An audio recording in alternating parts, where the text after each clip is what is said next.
they still whisper about the night the stranger first appeared on the ridge overlooking Hollowford village.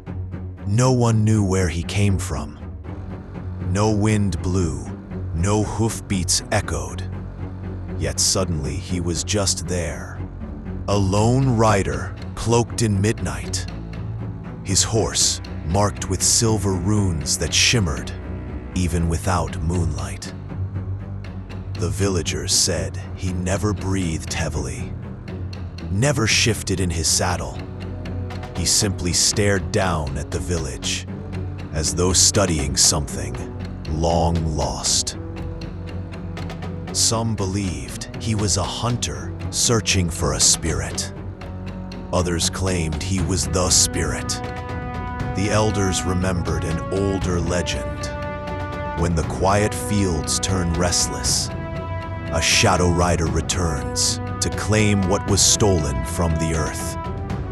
No one imagined that legend would ever come alive. But that night, the air felt strange. Dogs refused to bark. The smoke rising from chimneys bent unnaturally, as if pulled toward him. Even the trees seemed to lean, listening. One child claimed she saw his eyes glow faintly, like embers beneath his hood. But no one believed her until the next night, when things began to change.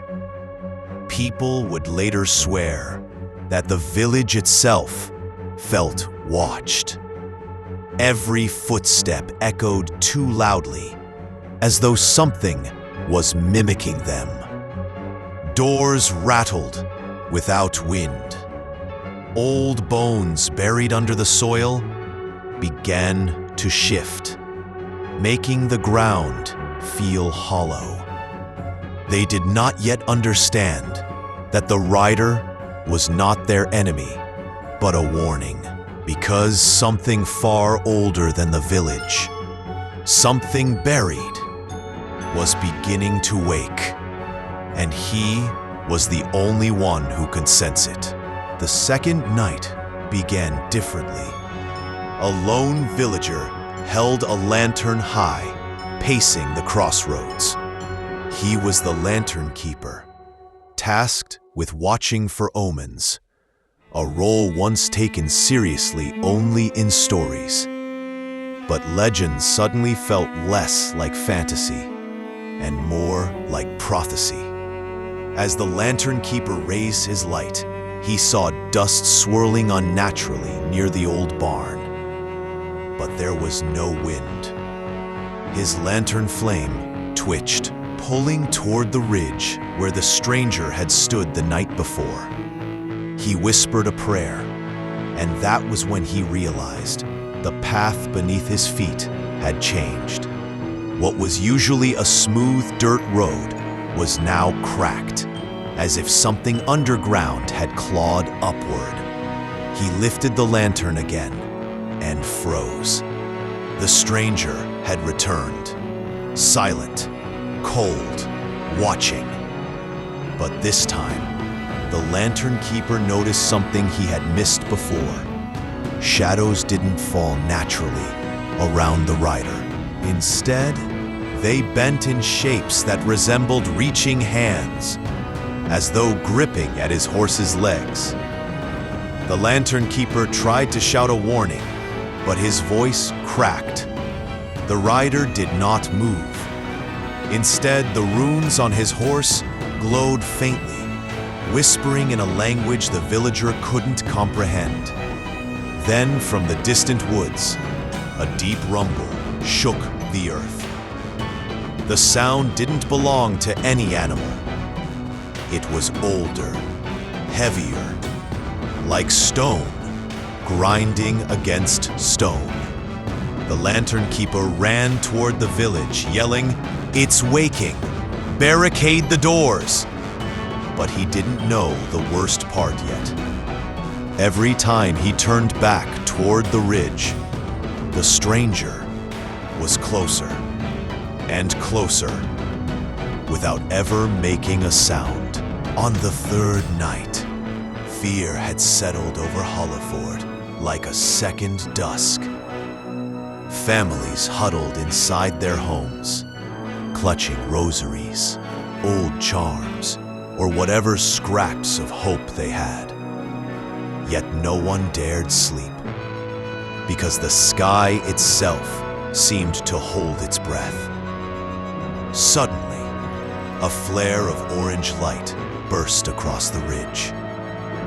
The stranger held a burning torch, its flame twisting into impossible shapes, like screaming faces. The villagers saw it from their windows and gasped. Flames were not meant to move like that. The rider raised the torch high, and the ground responded. A tremor shook the village, soft at first, then rising like a heartbeat beneath the earth. Children screamed. Pots fell from shelves. Horses in the stables kicked at their walls in terror. Through it all, the stranger remained perfectly still. The torchlight revealed something new. Dark cracks spreading across the ground behind him, glowing faintly red, as though the earth itself had a pulse. The air around him wavered, heated by an unseen force. The elders recognized the sign immediately. "It's a fire omen," one whispered. "A warning from beyond." But no one could understand the message. Not yet. Every time the torch flickered, a different shadow appeared behind the rider. Sometimes a massive horned shape. Sometimes something crawling. Sometimes something winged. The shadows weren't random. They were memories of what once lived beneath Hollowford. Something imprisoned. Something hungry. Something that had waited centuries for a crack in the world. And the torch was its first whisper. By the fourth night, survival instinct pushed fear aside. The villagers gathered, torches in hand, outside the main square. They demanded answers. If the stranger meant to doom them, they needed to know. If he meant to protect them, they needed to follow. But when they arrived, the stranger was already there. He stood on the ridge with one arm lifted, the torch blazing bright. So bright, it cast dancing shadows across every roof. The villagers watched in awe as the flame rose higher and higher, as if pulled upward by an invisible thread. Then, something happened that froze every soul. A voice, deep, ancient, echoing from everywhere and nowhere, spoke through the flames. "He who rides is not your fear, but your last hope." The villagers dropped to their knees. Some prayed. Others cried. A few fainted. The stranger's horse stamped the ground, and the runes along its body pulsed like living veins. The air vibrated. The torch crackled with violent heat. But the stranger's hand never burned. The villagers finally understood. He wasn't summoning the darkness. He was holding it back. But the question no one dared ask lingered heavy in the air. If this was only the warning, what horror was coming next? The fifth night was chaos.